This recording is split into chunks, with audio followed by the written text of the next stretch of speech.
Hey, well, good evening, everybody, and welcome to this week's episode of the Go the Distance podcast, where we have real, raw conversation about real, raw life issues, and we go the distance. We finish our race, whatever God has called us to do. We say yes to the task, and we run that race to the end because we are willing to go the distance. I got my friend, the NexGen Pastor here at Rock Creek, David Smullin, in the studio tonight. Welcome, brother. Hey, thanks for having me, man. Well, it's the first time you've been in here. Exactly. I haven't even seen this. Well, isn't it beautiful? It is. Yeah. You did good. Look, I didn't do it. This was the creation of Deke Alexander and Dr. Ken Evans. Okay.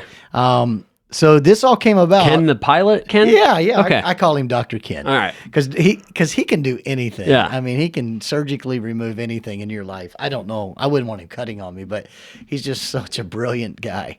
So he did a lot of the... That's awesome. This is just a corner room in our office. It used to be a playroom back before we had a building with a full children's wing. I remember that. I've been in that room. Yeah. Crazy toys Yes. everywhere. Yeah. This is like the room that I just didn't go in, you know. Mm-hmm. But, this is one of the results of COVID-19 for our church, is that we did the Wednesday Night Live thing. Everybody's like, Pastor, stay in touch with us through the week and how are you doing, and check on everybody. And so I would do that. And we were using the phone. Remember, you did one night with me on the phone. We had it on the little tripod there, and I never could see if I could get it. Yeah, it was a mess. So as a result of that, people were like, let's keep doing that, Pastor. Keep talking to us on Wednesday night. Keep sharing things that are going on in your life, things that are going on in the life of the church. And I just told Deke, I said, Deke, I've got to move beyond just my telephone and a tripod. Yeah. And so he's like, I know what you need to do. You need to start a podcast. And I was like, okay, I don't have any clue what that means. And of course, you know what Deke says when you say that. Oh, I got it. So he took the reins and he got the room set up with the sound panels and the backdrop. And so, but I did get the sign made. Deke went to the... And it looks fantastic. Well, that was actually the centerpiece. It was the highlight. Yeah, so. well, we didn't have it for the longest time, and that was one of the things that Deke was supposed to do before he went to the Dominican. And if you're watching tonight, Deke, I just want to say I love you, my friend. I miss you dearly, but I did get my sign myself. So, but Dr. Ken Evans hung it. Yeah. Because we wanted it to be... He does everything. He does everything, and it's level.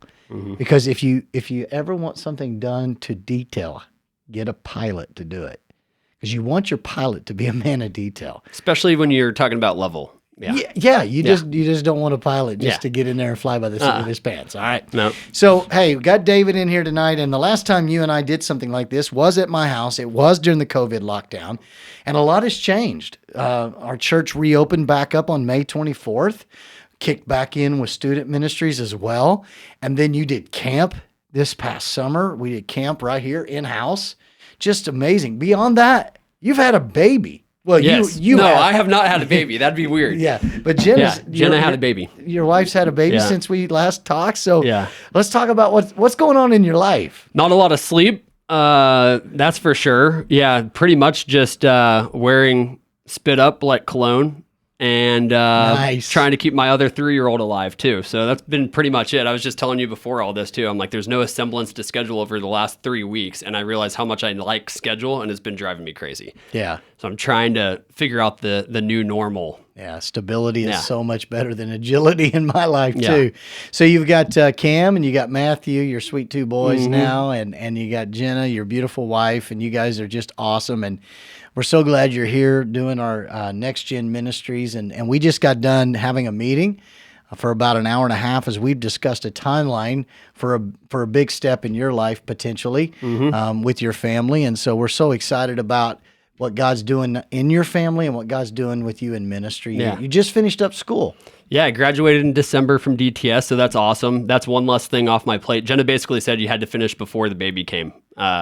So that was the ultimatum, and made it. Yeah, just squeaked in. Okay, so did you lay that out? Did you 9 months? I got to get this done. Pretty much, that last year I was taking extra classes in the summer, a couple extra in the fall to try to knock it out. Yeah. So. Well, you do a great job. You've got your seminary degree now, or as we call it in the church world, your cemetery degree. And so you're probably so schooled on the Bible now, you could thump me in Bible trivia. I don't know about that. I still use Google quite a bit. Okay. Google's good. Yeah. What book of the Bible is the Ten Commandments contained in? Let's go Exodus. Oh, okay. That's good. That's good. Yeah.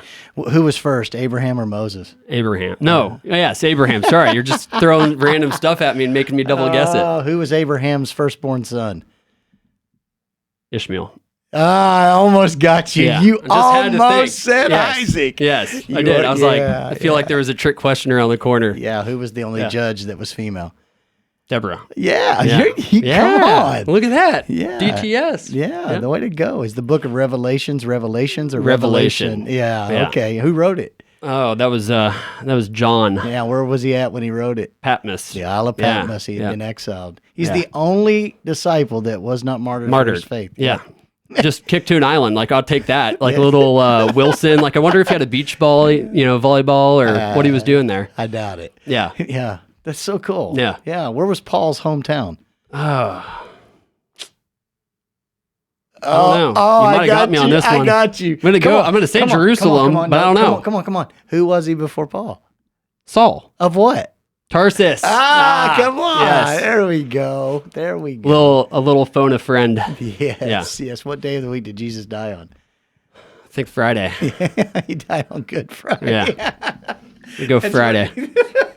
What day? Some of these are layups, and but they're hard. What day of the week was he resurrected? Sunday. Yeah. There you go. Very early on Sunday morning. Yeah. Yep. Yeah. Early in the morning. Went married to the tomb. Yeah. Yeah. That's good stuff. So I'm just glad to know that something paid off. Yeah, and all well, that, and that's good. And our teenagers are being taught by somebody who doesn't know who Paul's hometown Yeah, was. exactly. That's irrelevant. That's why you have Google, like I said. Yeah. Who was Elizabeth? Mary, Joseph, then Elizabeth was John's mom. John the Baptist's Jesus' mom. aunt. It would be, they were cousins. Yeah. John the Baptist and Jesus were cousins. It's good stuff, man. Yeah. Yeah. How was Peter martyred? Man, you're just like totally trying to trip me up here for something. That was hanging upside down on the cross. Right. Yeah. That's right. All right. We'll move on. All right. We'll move on. All right. Who ransacked Jerusalem when the Babylonians took them captive? Who was the king? Of when Babylon? Yeah. Nebuchadnezzar. Yeah, that's right. Yeah. Oh, King Nebi. Yeah. That's what I call him. Old Testament history there. Yeah, it's good stuff. All right, we're going to move on because I know everybody watching this doesn't really care about anything we just did, but that was a lot of fun. I felt pressure. Now I'm like sweating under my armpits. Thanks. So here's the deal. You lead our student ministry. You lead our young adults. We call it NexGen, but it's basically 6th grade through young adults. And I think unless you are in 6th grade through young adults, you have probably, or say you're a parent of a 6th grade through a 12th grader, you really have no idea what's going on in those ministries. Like for myself, unless my son would tell me because he works in the student ministry, attends young adults, I really wouldn't know what's even going on as the pastor because it happens on Wednesday nights and Thursday nights predominantly. But God is on the move in our NexGen. Talk to me a little bit about what's going on, and if you're watching tonight and you're a parent, why you ought to have your kid involved in our NexGen ministries if they're 6th or 12th grade. I'm going to start with young adults since that's NexGen also because it feeds right into the students. But our young adults, we moved from meeting in Jenna and I's house to the church office back about, I think, October-ish timeframe last year.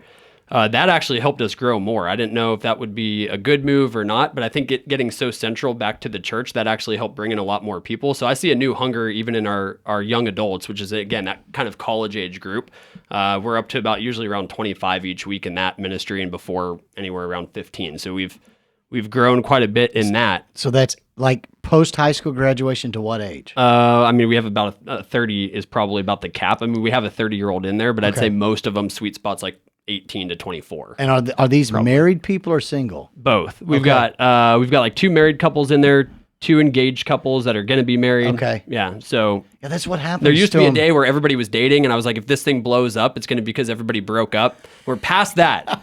We're past that stage, which is good. Yeah. I love how that just flowed. If this blows up, it's because everybody broke up. Yes, exactly. Okay, that's great. Yeah. So it's 18 to 30, married, single, Thursday nights at the office. Mm-hmm. What time?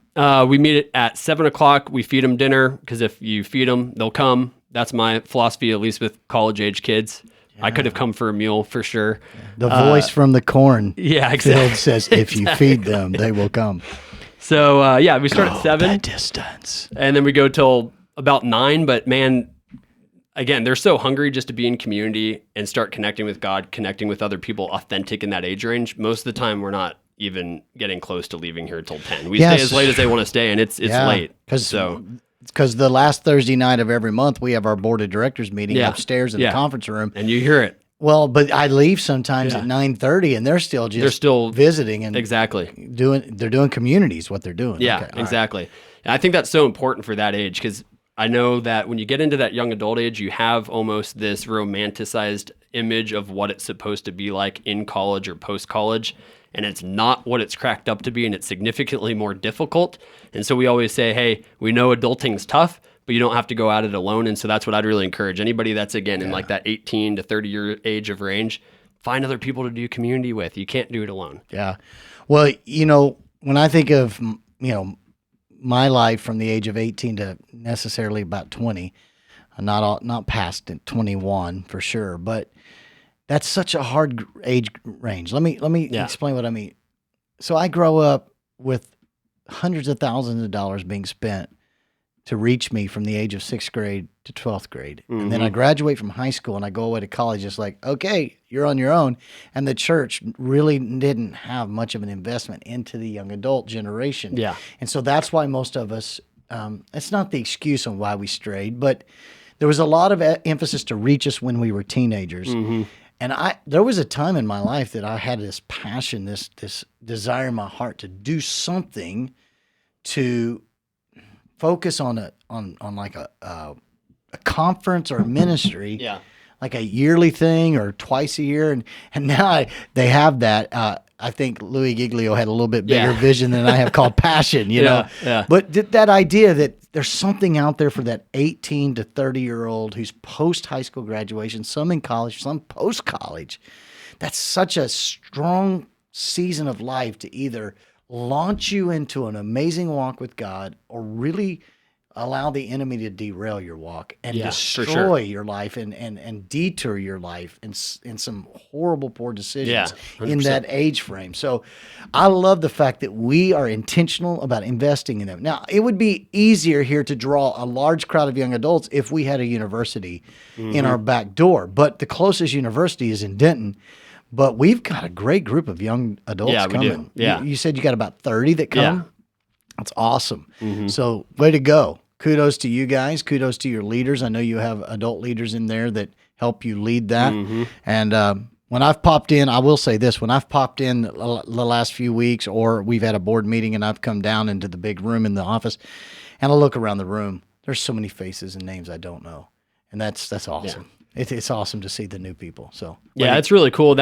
I think that's one of the reasons I'm so passionate about that age range specifically, because like you said, that was my dark years, basically 18 to probably 23. Mm-hmm. I mean, my testimony is totally the prodigal son. That's it. Right, and so that story wrecks me every single time, because I'm like, I was that guy. Yeah. And so trying to keep these people on the right spiritual path so that they don't have the screw ups and the regrets that I have in that 4-year window is a big win. Yeah. That's what drives me with those guys. And it's cool because not only are they really growing in community, but why I wanted to start with them is they're starting to actually invest down into the generation below. And that's what's exciting me right now is we've got, again, we have 25, 30 people on a Thursday, but there's probably 40, 50 that would say this is my young adults group, but not everybody comes every single week. But out of those, I bet you we have close to 7 to 10 serving inside of the church somewhere, and a lot of those are actually investing down into the youth ministry, which is amazing. Okay, so talk to me about that. Talk to me about student ministry. Yeah, so student ministry has just been it's been just tracking up, up and to the right. We're up and to the right. It's been good, and we're just trying to figure out how to continue to scale and get the right leaders in there to keep growing. Because the first week I was out, actually, Greg preached when I was out for the birth of Cam. Yeah, we had our high point of like 146 people, almost at that 150 mark. But we've been averaging, mid 150, mid 125.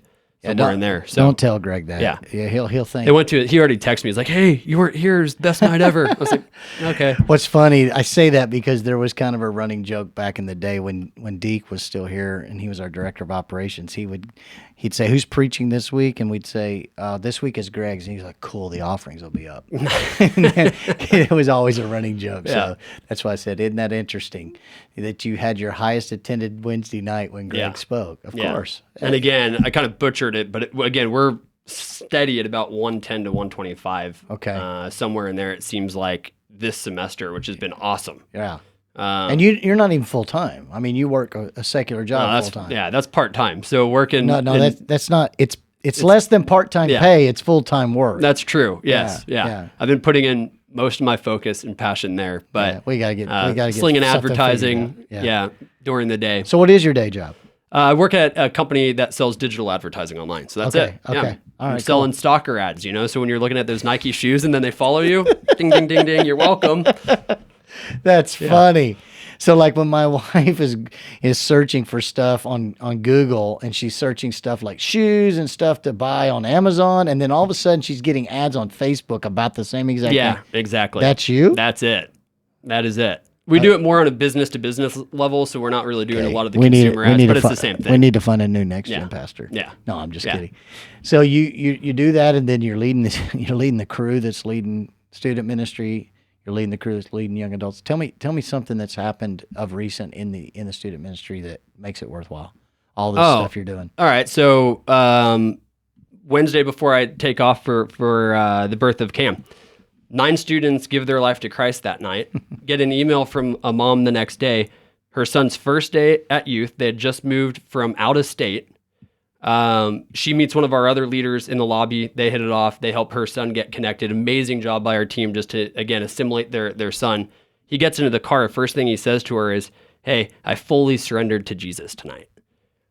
And she emailed me that the day after, and that's what it's all about. Like she said, he grew up knowing Jesus. We've gone to church, but the first words out of his mouth is, "I fully surrendered to Jesus tonight." And I absolutely believe that there's those moments where, God's been working on your heart, and then there's that moment of full surrender, and that's amazing, and that's exactly why we're doing it. It's all about helping these students meet and follow Jesus. Same thing that we say on Sunday. It's great, man. Yeah. It's so important that students give their life to Christ when they're students. I don't know what the percentage is now, but when I was a student pastor, 93 through 96, that percentage was north of 75% of people. I think it's more. Yeah, I think it's probably in the 80% now. Yeah, will give their life to Christ before the age of 18. And so I've told you this, and I'll say it publicly. You build a great student ministry with 6th, 7th, and 8th graders. That's where you build your student ministry. Not that you can't build them with juniors or seniors, but it's harder, even as they start pushing 17 or 18, to get them to plug into God and plug into Christ. It's a little bit more difficult to reach them as they get older. So it's proven. We've seen it. Yeah, I've seen that just in the last 6 months. I mean, we had a lot of kids give their life to Christ, but again, a lot of those have been middle school. They've really been leading the charge in terms of giving their life to Christ, baptisms, and then even inviting friends when we've got them, really trying to create this, invitation-based culture, and it's the middle schoolers. Now, before all you high schoolers think we're down on you or we don't think you're worthy, but here's the thing: middle schoolers become high schoolers. But here's the other thing too: the high schoolers that we have now, the one thing I will say, if you're watching, you've been amazing at creating the culture of belonging. We have a senior. Aiden Polster, for instance. I said, "Hey, he's a rock star." Yeah, he's amazing. And I go, "Hey, dude, there's this new guy over there. He's in 8th grade. Will you just go introduce yourself?" That's all I was expecting, was for him to go, "Hey, I'm Aiden. Nice to meet you," and then that be it. He was hanging out with him by the end of the night, walking him out to his car, and it wasn't just a one-night thing. That 8th grader's still sticking with Aiden months later, and that's amazing because I don't know of a lot of churches where the seniors would get it and go, "Hey, this isn't just about me. Let me see how I can make somebody else feel comfortable." So super proud of what the high schoolers are doing to actually welcome the middle schoolers and being like, "Hey, this isn't just, it's not just for me." You and I just talked just a little while ago in our meeting that it's so important that we teach the youth of today. We teach them that they are not to just sit and soak at the church. Yeah, they are called to serve. They are called to to minister. They are called to reach someone else, not to just be consumers of the ministry of the local church, but to be contributors to it. The American church has such a consumer mentality. People who've been in church for a long time, who've become familiar with Jesus, who then become unfamiliar with him because they've gotten so familiar with him, lose the wonder of the gospel, and then they begin just to be sponges. And we're called to work it in and then let him work it in and us work it out. And we're called to work that out to others. And so I love that story of Aiden. That's a beautiful story. That's what it's all about is finding the kid that needs Christ, finding the kid that needs connection, finding the kid that's sitting at the table by themselves, and go over there and sit with them and get to meet them and get to hang out with them, because every person has a story and every one of those stories matters to God. Yeah. And so I love that. And I love the fact that we are sitting out here on this property with a middle school right next door to us. And I think the future is so bright. I think it's so bright we got to wear shades. I think that we're just scratching the surface at 125 or 141 on Wednesday night. But the thing that I really love about the way you lead is you empower adult leadership under you to lead. You lead leaders, and then your leaders lead. I heard a student pastor say at a conference in November at a breakout session that there was a certain amount of kids that had given their life to Christ in a semester. And then that guy who was talking, he asked all the people that were in the room, he said, do you know how many of those kids I personally led to Jesus? And that guy went like this, 0. My leaders led them to Jesus. And that was you, by the way, that said that. That's how you're going with that. And what I love about that is it's not that you're not supposed to lead people to Christ, and you understand that, and you share your faith, but you've empowered your leaders to do that. Because I think so many times we limit ourselves as leaders when we try to do everything instead of allowing others to do stuff as well, because they've been called to ministry. Just because they don't have a title or they don't do it and get paid at the church full time, which, by the way, you don't. We all have a ministry. We're all called to somebody or someone or something. And so when you empower people and release them, then they find fulfillment. Then they find themselves as a part of the kingdom of God and the kingdom of heaven, and they go, oh, this is what it's about. It's not about just sitting and soaking. It's not just about consuming. It's not just about childcare or keeping crowd control down. It's about me actually ministering to 6th graders, 7th graders, 8th graders, wherever that may be, 9th graders, 10th graders, 11th graders, 12. It becomes less and less about us and more about him when we do that. And so I love that. I love the fact that you're doing that. But I love the fact beyond that you're developing the leadership within your own students.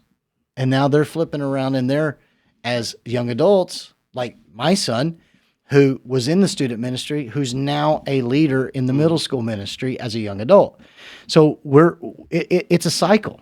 Yeah. We grow up in it and then we work it out in others as we grow up in it. And we're constantly growing up in it. We're constantly learning, we're constantly growing, but there's always someone who is beneficiary of what we're growing in, because then we're pushing it out. And you see it on Sunday with the students too.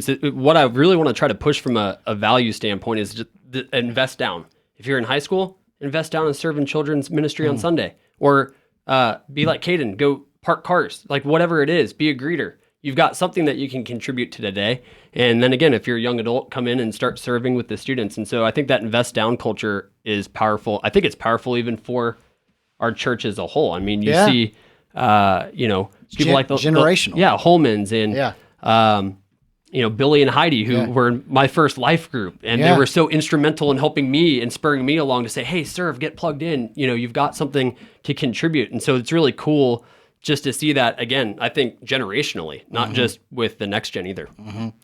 So that breaks the cycle of sit and soak. Yeah. When we get people to serve down and to feed down into the next level and the next generation, it just totally destroys that mentality of sit and soak, because so many times I don't, whether we fail to raise up leaders or we just fail to ask them to go beyond themselves. I don't know what it is, but there's been a gap somewhere in there where we've lost that idea that here's what I want to say. It's one thing to say to the young people, you're not the church of tomorrow, you're the church of today. That's a real catchy phrase. That's a fun thing to say, and they love to hear that. But it's not true. It's not a true statement if all they're doing is sitting and soaking. So just say, you're not the church of the future, you're the church of the day. And then they go, yeah, that's right. We're the church of the day. And guess what we do? We're sitting. Nothing. So maybe you are the church of the today. Yeah. Most churches, not. That's the thing. That's the great thing with Rock Creek, though. You've created a culture. That was one of the things. I've been here. I came just looking to plug into a church. I've told you that story. I didn't come looking to be a pastor. I said, I'd never be a pastor. And then God's like, you just wait. Yeah, it's because you said I'll never. Exactly. I've been very cautious with that the last 5 years, especially when we talk about kids. People are like, hey, is there another kid on the way? I'm like, my plan is not another kid, but I don't want a Greg Jones situation, so I'm not going to say never. And but you've created an awesome church where there is a servant heart that pulsates through the whole congregation. And I think I think that's a reflection of your leadership, and I think it's very, very evident across the board.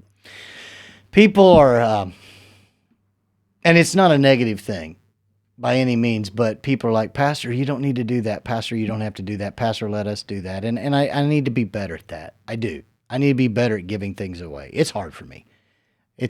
I think when you serve as an associate / executive pastor for 15 years before you become a senior pastor, you understand what it is to make sure the place, the people, the process, the ministry is everything it needs to be so that the senior pastor can excel in his giftedness and step into the pulpit on Sunday morning and just soar, not having to worry about all the other stuff. And I took that privilege and I took that responsibility with a high priority.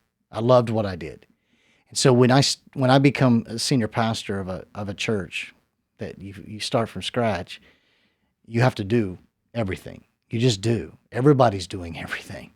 And so as the church grows, as the ministry grows, you have to learn that someone else can do that. And when you do that for them, you're actually robbing them of the blessing of being used. But I say all that to say this. At the same time, pastors can never become celebrities where they're not willing to grab a broom, a toilet brush, an ice shovel. Yeah. They have to be willing to do whatever it takes to clear the path for somebody to get to Jesus. And if that means that I got to be here early on a Sunday morning to turn on some air conditioners or a heater, if that's what I have to do on a certain given Sunday, I'm there. I'll do it. But God has blessed us with a ton of leaders here. And people who have stepped up and said, Pastor, we got that. Pastor, we got that. Pastor, we got that. And here's what's hard is letting go of that and going, they got it. And what's beautiful is as I've done that over the past probably 3 years, in particular, specifically last 18 months, the people who've done that are trustworthy. They're great leaders. And there are things that go on Sunday morning now that I don't even worry about or know. I have no idea how the parking lot runs on Sunday. Here's what I know. I'm glad I'm here early. I'm glad I don't have to find a parking space. Yeah. I'm glad I'm here about 6:45, 7 a.m. on Sunday mornings, sometimes as late as 7:30. And I park way away from the building usually out here on this new subdivision, or I park behind at the loading dock, but overhead door in the back. But I never wonder. I never worry about that. I'm sure it's chaos. And that's maybe why I don't need to be out there, because the chaos would drive me crazy. But that team does an amazing job. Yeah. I don't worry about greeters. I don't worry about new here, start here. I don't worry about guest services. I don't worry about the cafe. I don't worry about that stuff. I don't worry. I know they got it. And I don't worry about children's ministry. I know they got it. And now, do I not investigate? Well, delegation without investigation is relegation. That's not mine. Another pastor in the Dallas-Fort Worth area came up with that, and probably he stole it from someone else. But it's true. You have to investigate what you delegate. So I've got eyes on everything, and I see everything, and it drives people nuts. I know. The other day I was walking through the lobby, and there was a piece of a gum wrapper on the floor. And Jose's about 10 steps behind me with that big broom. sweeping the lobby, and I reached down and I picked up the piece of paper, and he said, "Pastor, I have that. I have the broom." And I'm like, "It's okay. I'll pick it up." And he's like, "I'll get it. Yeah. Leave it there," is what he was saying. It's just me, and that's me. And you know what? I just love what I do, and I love the fact that in doing what I do and doing what God has allowed me to do, and I get to wake up every morning and do, guys like you and your wife have come through our ministry, and now you're on the other side of just sitting in a chair and you're leading, and you're doing what God's called you to do, and that there's nothing more fulfilling. And here's what's going to happen, David. You haven't seen it yet, but you're going to see it because I've seen it. You're going to see it. It's going to happen in about 7 to 10 years, but you got to be patient for it. In 7 to 10 years, these kids that you're pouring your life into, they're going to be married. They're going to have kids, and they're going to be fruitful contributors to the kingdom of God, either at Rock Creek or some other church, wherever God has them. And you're going to be able to watch them and see them, and you're going to say, I made a difference. The most grueling thing about student ministry is the harvest comes usually 10 years after they graduate from high school or longer. The overwhelming reality of you getting old is when the kids that you had in your youth ministry now have grandkids. Yeah. We have kids that were in our youth ministry in the early 90s that now have grandchildren. And I don't have a grandchild yet. And that's crazy. You're like, what's right? But those were upperclassmen when we got there, juniors and seniors when we got. I was 23. Some of them were 18. It's just 5 years difference. So some of them already have grandkids. But to see them on Facebook, to see their lives, to see their families, to see them productive, to see them serving in their church still, I'm just telling you, student ministry is grueling. It is weary. It wears you down because kids have needs. And it's hard being a teenager. The pressure, the depression, the discouragement, the pressure to measure up. And all of that weighs in, and you've got to minister to those kids. And sometimes I know because I've been there, 6th, 7th, 8th graders, sometimes that pressure, you just want to, you can't. And then they become high school, and you think, oh, they're in high school now. It's going to no, it doesn't go away. And then I got to do college ministry, and I'm like, oh, college, they're so mature. No, it doesn't go away. He still breaks up with her. She still breaks up with him, and it's still a mess. And I'm just telling you, dude, the harvest comes in a season that's so much later if you go the distance. And when you check out on something or you quit on somebody, you miss out on the harvest that you're going to see later. And so I'm just telling you, the seeds you're planting now on Wednesday nights in 6th graders, 7th graders, 8th graders, 9th, 10th, 11th, 12th, and those young adults on Thursday nights, you're not going to possibly see anything in a year, 2, 3. But I'm telling you, just keep doing it because it's going to pay off. Because these are going to be men and women who raise godly families who, when they're leaders in the country, in the community, they're going to be the right people that we need in place. That's part of the problem in this nation right now. We have a void of leadership in the next generation. Yeah.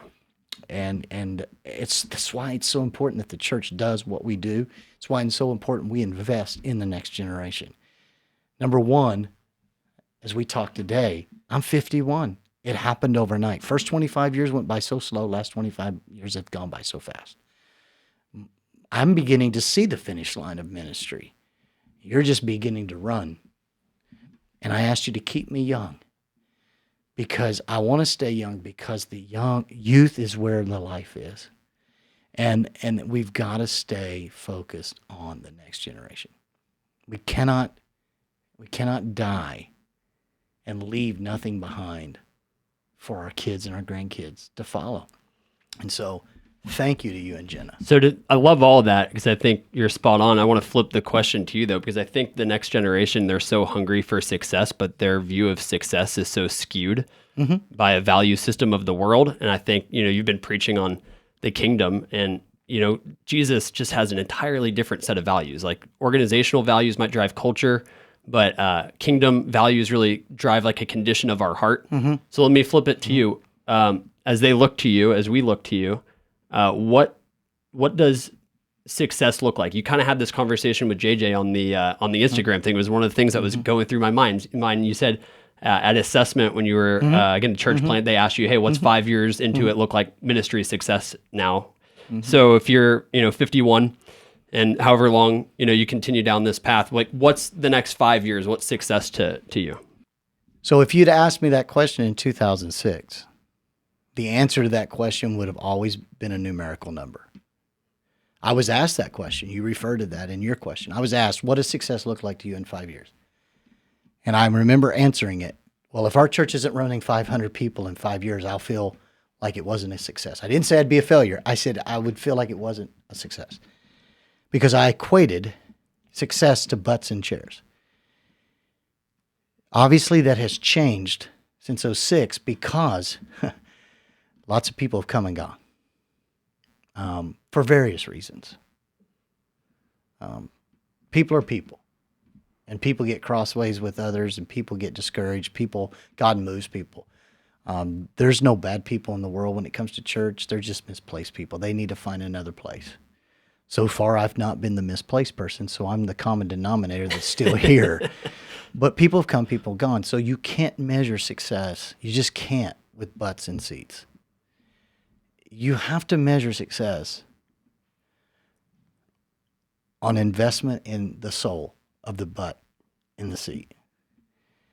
And when it really comes down to it, Jesus was on a mission. He came to earth with one mission. I mean, he was laser focused on a cross. Everything was about getting to the cross.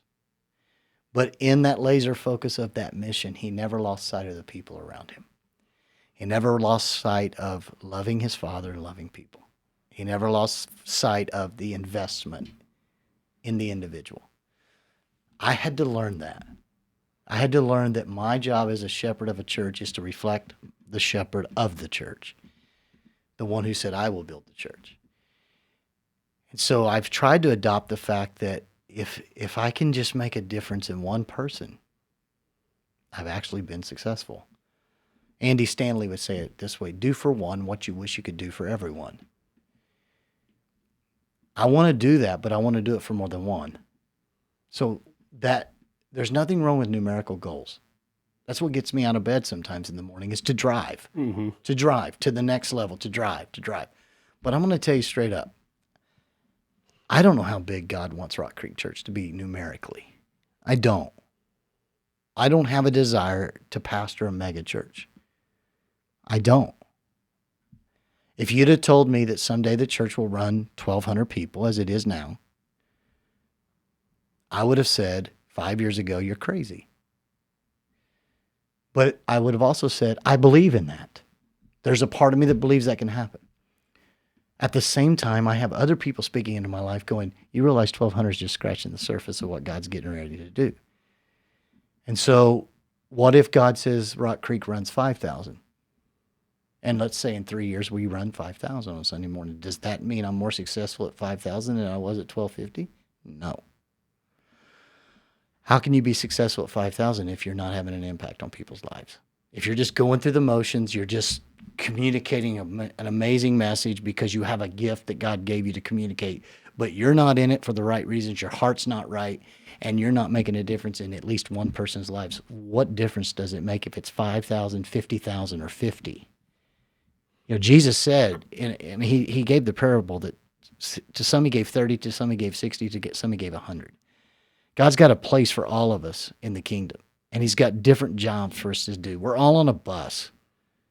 Sometimes we have to switch buses. Sometimes we have to switch seats on the bus. I'm currently on a bus that God has me on, and my job is to continue to grow so that I can be the leader of this bus that he's put me on as the leader at whatever level God takes it to. And the day that I can't grow to get to that level, then God's got someone else that can grow it to whatever level God wants to take it to. It's my job to be humble enough and in tune with God enough to say, God, I'm hearing your voice. I'm not the guy for the next level. And one of the things I've told you is I need you in a lot of ways in a relationship with me to push me to think what's next, to think differently. I live in a bubble. I've lived in a bubble since 1993. It's called the church world bubble. And I need that push. And so that's a long answer to a short question, but the answer is this. Success isn't attendance on Sunday morning. Even though we're taught that as young men in the ministry, we're taught that, your youth ministry is healthy because you went from 90 on Wednesday night to 141. That does not equate health. If 141 of them are all hellions going to hell and you're not making an impact, what are you doing? You're just drawing a crowd. So Jesus called us to make disciples, who make disciples, who make disciples, who make disciples. Someone made a disciple of me. It's my job to invest in others, who will then in turn invest in find a Timothy, who finds a Timothy, who finds a Timothy, who finds a Timothy. That's success. That has changed. A lot of the reason why it was what it was in 06, the truth, spiritual immaturity. Ambition for the wrong reason. How did I get to where I am now versus then? Well, that's simple. It's called God breaking you. It's God breaking you in those moments. It's God saying, I'm going to show you that it's not about you. And I'm going to break you so that I can then make you what I need you to be, not for you, but for those I'm going to send to you. Yeah. So. It's good. I appreciate you sharing that, because ever since you and JJ were talking about that on the podcast, it's what I've been thinking through just over the last couple of weeks. I'm like, what does success look like in ministry, and what should it look like? Mm-hmm. So I've been meaning to ask you that question. Yeah. But I didn't have a good sit down time to do it. Yeah. It's one person coming back 5 years from now saying, thank you, you made a difference in my life. Yeah. My family was put back together. I baptized grown men on the night of worship. Grown men, husbands, fathers, people who'd served in the military. Grown men, big. Like, bend your knees big, because you're going to pull me under if you don't. I noticed that. If that ever gets old, get a new pastor. That's success. That's what it is, man. I get emotional, but that's success, bro. Yeah. That's what it is. It ain't a freaking podcast with 1 million views. That ain't it. I don't do this because I do this because people want to hear my heart, or they want to hear me talk or laugh, or let's have a good time. They want to grab something spiritual. Well, there's your spiritual thing right there. It's life change. It's dead men and women coming back to life. That's all it is. We got to wrap up, but here I am so tired. I'm so tired of everybody telling us how to do church. I'm tired of going to conferences that give you the 10 easy steps to grow your small group ministry, the 10 best steps to raise up leaders, the 10 best steps to grow your Sunday morning attendance. I'm so tired of how. Nobody's talking about why. That's good. I'm not going to any conferences and they have we're going to do a breakout on why. Yeah. Every breakout is about how. We got to get back to why we're doing this. Why are we doing this? Because, listen, I can go make a lot more money doing something else. I can go clock in at 9 and clock out at 5 and never have to answer my phone at 2 o'clock in the morning. Mm-hmm. I never have to shoulder or carry the burden of a family that's hurting because their child is in the ER through the night and admitted to the hospital at 8 o'clock in children's. I wouldn't have to shoulder that. But do you know, if I left this and I went and did a 9 to 5, the call that's on my life, I'd be miserable. I'm not in it for any of that. I do this because of people. And I love God and I love people. And by the way, that's what Jesus told us to do. Love God, love people. Yeah. And guess what? You don't have to be on staff at the church to do that. The people to your left, the people to your right, the people across the street, the people in the alleyway behind you, they need you to love God and love them too. No matter what they look like, no matter what they voted like, no matter what they drive like, no matter how loud their dog barks at night, they need you to love God and love people. We're all called to do that. And if you die, if you get to the end of your life and you can look back and say, well, I made a difference for one, then job well done. Others, God's going to give you the opportunity to make a difference for tens of thousands. Either way, job well done. Yeah. That's it. That's success.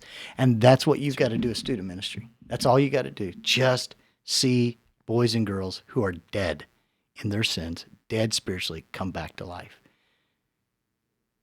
Hey, they're going to make stupid decisions in their life. You can't go with them everywhere. You can't hold their hand. But just be about them coming back to life. Resurrect that old dead, sinful soul into a living being in Christ who finds life and finds it in abundance. And God will reward you. Thanks for coming in. Yeah, appreciate it. Do we need to do this again? I love it. We have good conversation. Right. Thanks for asking me the question. Yeah. Because I always seem to be the one asking the question. It's always fun to get asked. Yeah. I like to share that. Guys, thanks for joining us this week on the Go the Distance podcast. Man, if you like this, make comments on YouTube or on Facebook or wherever you follow us on, and let us know how much you enjoyed having David join us in the studio. He's such a great leader, such a great communicator. My mom's favorite preacher of all the preachers at Rock Creek. My mom loves you, man. My mom loves me too, though. Guys, thanks for joining us. We'll see you next Wednesday at 7 o'clock. God bless. God bless.